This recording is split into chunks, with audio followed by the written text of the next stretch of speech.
Okay, this is another one of the vlog series where I pick a topic and just ramble about it. Today's topic is twofold, kind of. One, it's talking about my list of my favorite movies of all time. And then two, it's announcing a new vlogging project in which I'm going to give video reviews of my favorite movies of all time. Not in this video, but in subsequent videos to come. I'll talk about that later, but it will not be all at once. This will be kind of spaced out over, I don't know how many months it will take me to do this. Because I have no intention of kind of binging them all in kind of this week or anything. But yeah, let me talk about this list here. I don't know if you're like me, you kind of like making these lists. Just kind of, I don't know, something to pass the time with, or it's an intellectual exercise. It's an odd thing making these lists. By way of comparison, I guess, this list here is my personal movie list. So these are just all my favorite movies, the movies that have kind of excited my imagination over the years. But there are, of course, more, I don't want to say objective. Objective is the wrong word. What's the word I'm looking for? More universal lists, more official lists, you know, like critics, right? They'll poll all the critics, and then like some newspaper will put out like the 100 greatest movies of all time lists. And yeah, and these kind of critical lists kind of come out once every few years. When I was younger, I used to get kind of sucked into these debates a lot more. And it took me a few years kind of to fully realize that these debates over kind of what is the best movie were really just pointless, because there was no objective standard against which any of this could be measured. It was all just purely people's own preferences, purely their own point of view, purely their own taste or aesthetic preference, or kind of all of that kind of stuff. Now that sounds obvious in retrospect, and at some level I always knew that. I think intellectually I always knew that. But it took a while to sink in. And I think when I was younger, I didn't fully realize in some areas of my brain, maybe in some areas of my unconscious, that these debates were just kind of purely meaningless. I think I'll talk about this a little bit more later. I also had a tendency when I was younger to kind of hold professional critics in more reverence. So, you know, if they came out with like, this is what all the best movie critics think is the official list, I was pretty wowed by that in my youth, and kind of thought, okay, well, these have got to be the greatest movies then. So it's interesting how much time and energy people spend debating what are the greatest movies of all time. Okay, I'm gonna have to move this into the shower. I kind of thought this would happen, actually. It's been like this all day. So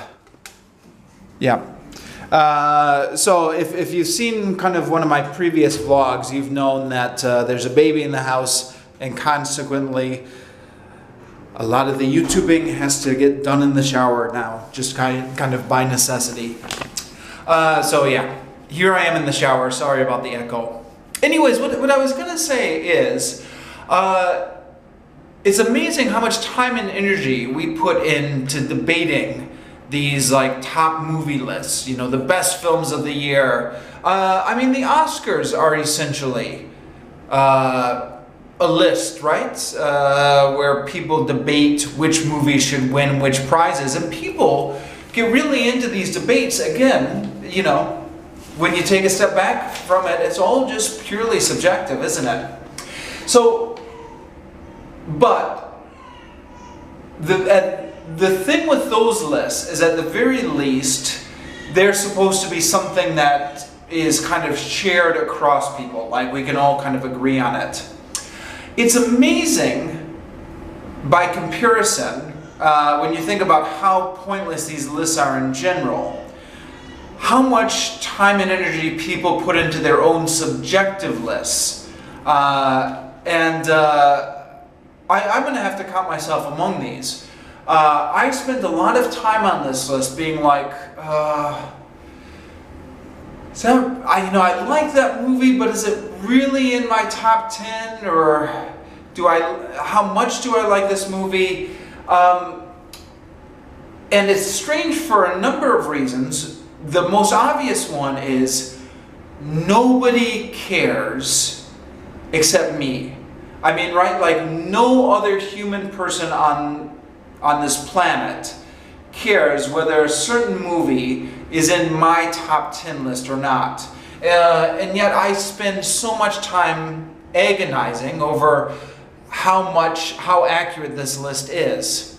Plus, it's just kind of impossible, just by the very nature of it, to try to have established a favorite top 10 list as if you're rating movies all on one metric, right?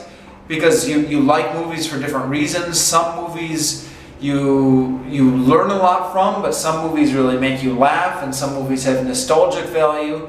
So these are all completely different metrics, and to try and kind of put all these movies that you like for different reasons as if there's kind of one scale of liking a movie that these can be measured on. And then, of course, there's the fact that feelings are inherently unstable and change from day to day. So, the mood I'm in today is going to be different than the mood I'm in tomorrow. Not to mention the fact that you can't really quantify feelings of likingness anyways. I mean, for all those reasons, these lists are really stupid things to do, and yet people like doing them. I can't explain it. I'm sure maybe there's some sort of evolutionary psychological reason why we like making all these lists and stuff like that. But anyways, I wanted to make my own list. I also have had it in mind for years now to do a blogging series of take my 10 favorite movies and write a blog post about each of them. Now, I've been reviewing movies on my blog really ever since I started it in 2003. So 15 years now, right? Yeah, more than 15 years now.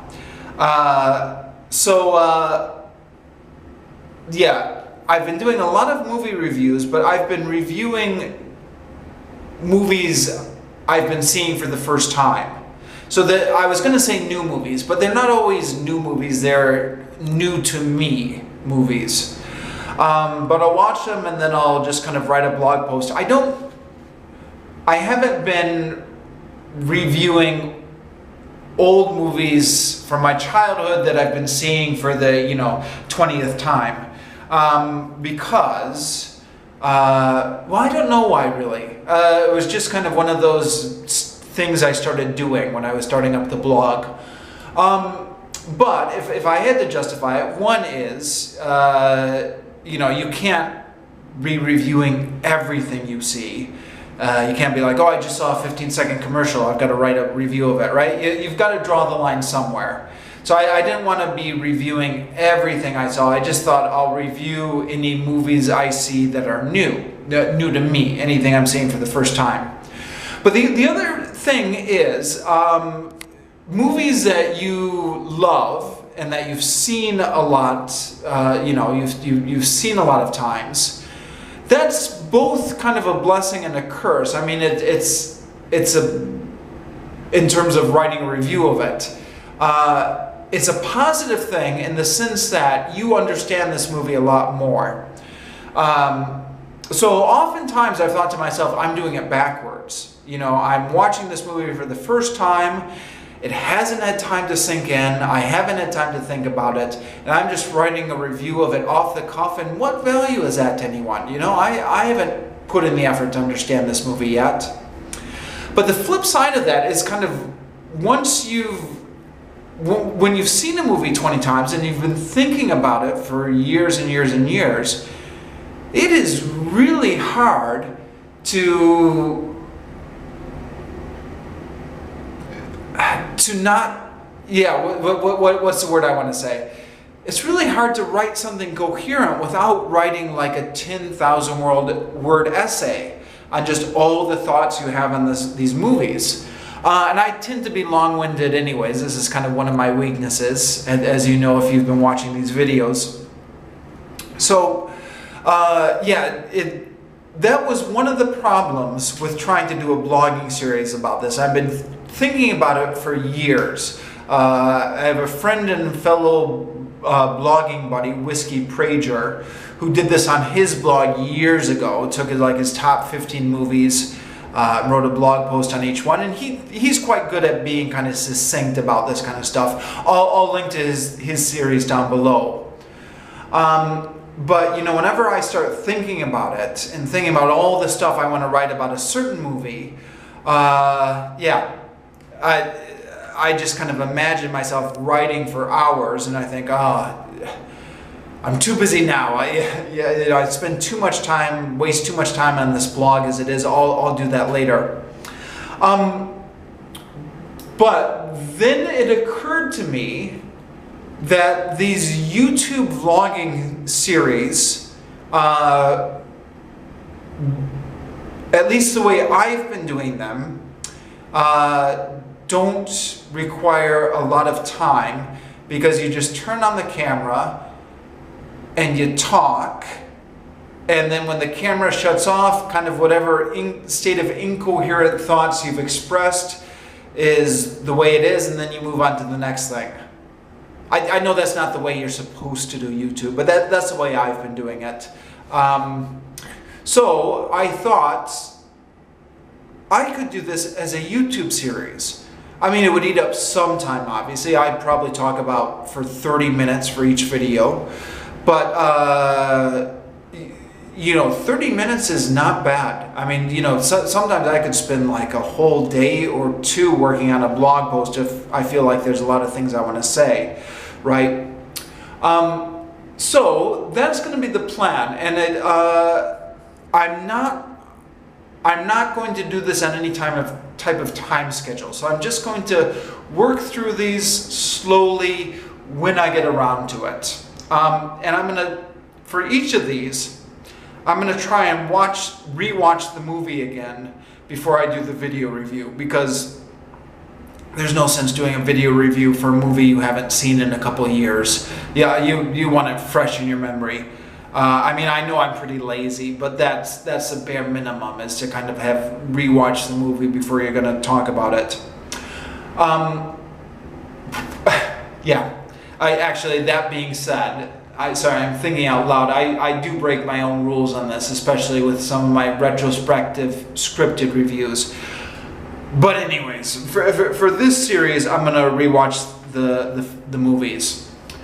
I did put together a list a couple of years ago, and on the list, I didn't get around to blogging about each individual movie, but I put together the list. So this is a list I put together, and I posted it a couple years ago, but it actually took me some time to make this list.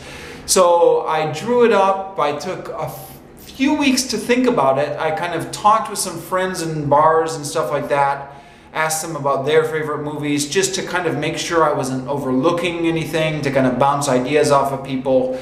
And then kind of came up with a solid 10 that I felt like I was fairly comfortable with. Sorry, solid 10. It turned out to be a solid 20. So let me explain that.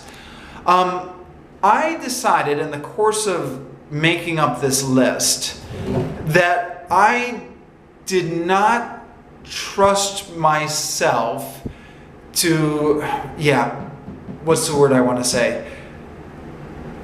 I've always had this problem where I was always in danger of getting captured by the critics. So for example, Citizen Kane, right? Citizen Kane for years has been kind of touted as the best movie ever made. Now, I've seen Citizen Kane several times, and each time I see it, I really enjoy it. So I do enjoy it, but at the same time, I think part of the reason I enjoy it is because when I sit down to watch it, I know I'm watching what is supposedly the best film of all time. So I'm just kind of gearing myself up to appreciate it. Whereas if I would have just, if I was to live in a universe where this wasn't the best movie of all time, and I was just to kind of see it randomly, I'm not quite sure I would appreciate it. Now, that being said, like I do really enjoy it. Like I'm not entirely posing on this one. Like I'm not putting in a movie that I hate just because I want everyone to think I'm an intelligent guy who enjoys Citizen Kane. I do legitimately enjoy it when I watch it.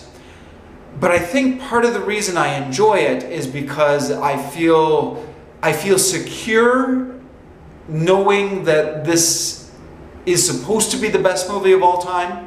It's like that with a number of movies, actually. The Godfather is another one. And again, I do legitimately enjoy it, but I can't help but worry a little bit that I enjoy it partly because I've been told to enjoy it. I'm probably particularly weak in this regard, but I think human beings are kind of like this generally. Like our opinions are amenable to peer pressure, right? If you get a group of people in a room and you're like, okay guys, this is the best movie ever. Everybody agrees that this is the best movie ever. All those smart people who are much smarter than you have unanimously decided this is a really great movie. And then you show it to them, that's going to influence how they perceive the movie. And then they're going to be like, yeah, that was really great. And vice versa, of course. If you're like, guys, this movie is terrible. All the smart people agree it's terrible. I think we as human beings do have that tendency. Maybe I have it a little bit more than most. I think I've always had kind of a weakness that way for being captured by professional critics. So, what I did in order to just kind of get rid of that variable is I said I'm gonna make two lists. On one list, I'm going to put my favorite movies of all time that are respectable, critically acclaimed movies. And then once I got that out of my system, then I'm going to do another 10 movies. And so kind of one highbrow and then one just normal, I guess. So I'll list them off here. This is the one I put on my critically acclaimed series. Citizen Kane, The Godfather. I was just talking about both of those, huh? Yep, they're both on it. Casablanca, The Great Dictator, Gandhi, the Gandhi biopic that came out in the 80s. Malcolm X, the Spike Lee biopic. The Third Man, Psycho, The Big Sleep, and Dr. Strangelove. Oh, by the way, no particular order. I mean, those are the top 10, but within the top 10, no particular order. Okay, now, with that out of my system, I went back and I made another top 10 list of just kind of movies that some of these actually, there's a little bit of overlap because some of the movies on the second list are still kind of critical favorites, but maybe lesser so. The Star Wars trilogy, it's kind of cheating to have a whole trilogy on one entry, huh? If you're going to force me to pick just one, I think the first one maybe, but really the whole trilogy. Same with Indiana Jones, really the whole trilogy.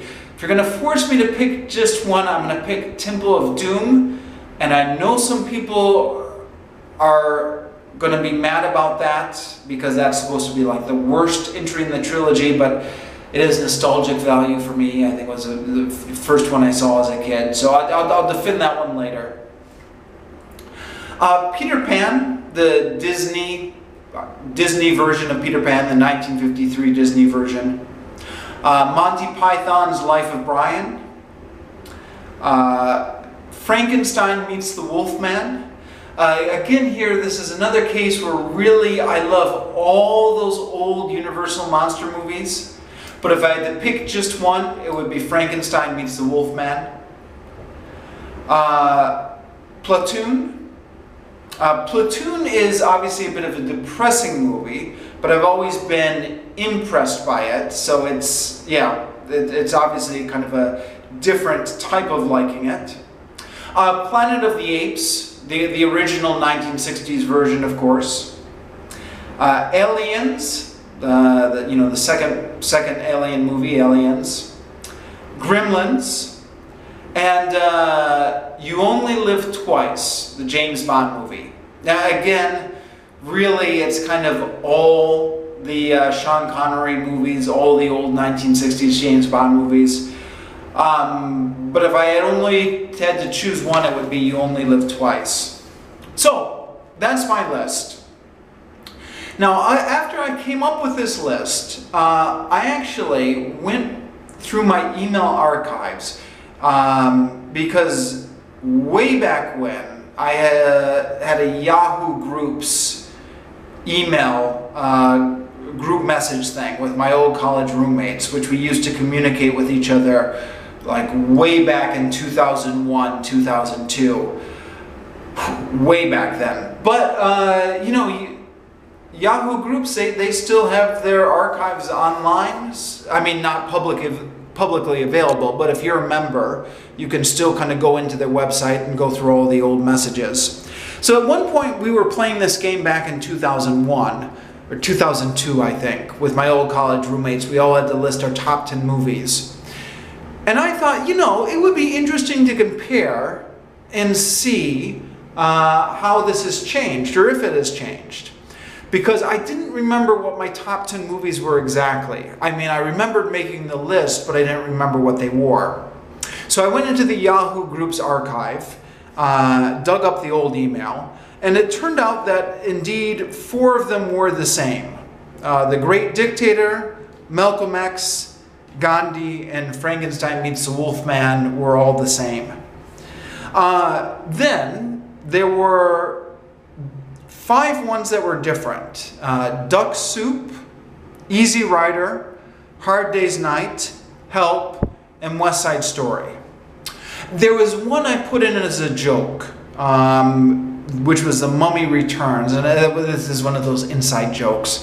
One of my other roommates absolutely hated that movie, and we had this. I didn't think it was one of the best movies of all time, but I thought it was all right. And he always used to give me such a hard time for thinking that movie was all right. So I just put that in the list as an inside joke.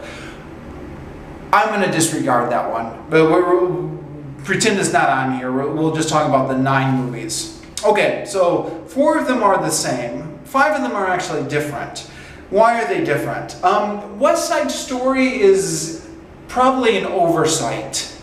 I probably should have included that on my other list, come to think of it, because that really was one of my favorite movies for years and years and years. I've grown out of it a little bit.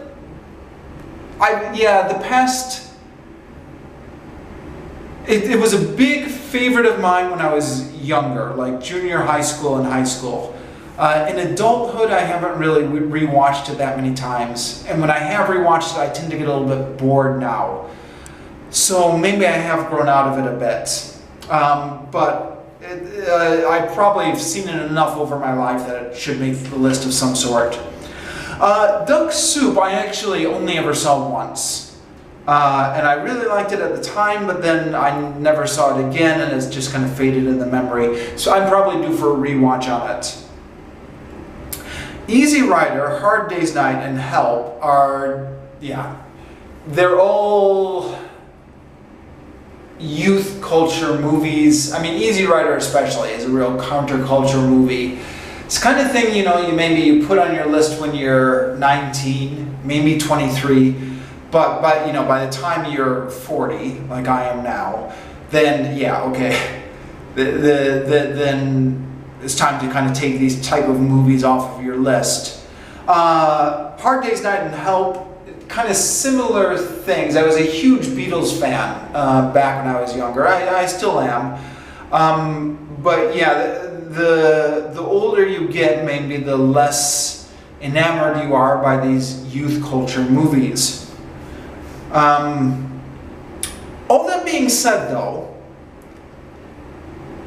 I figure, well, what the heck?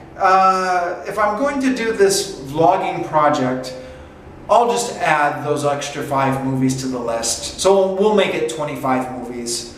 I'll add Duck Soup, Easy Rider, Hard Day's Night, Help, and West Side Story. Even though I just gave my reasons why those movies didn't make my most recent list, they made my list at one time. So we're up to 25 movies now, which I'll watch and review, and it'll be doing this over the course of several months, maybe a few years before I finish rewatching and reviewing all of these, but I'll get around to it eventually. So keep an eye out for that. It'll be an ongoing project.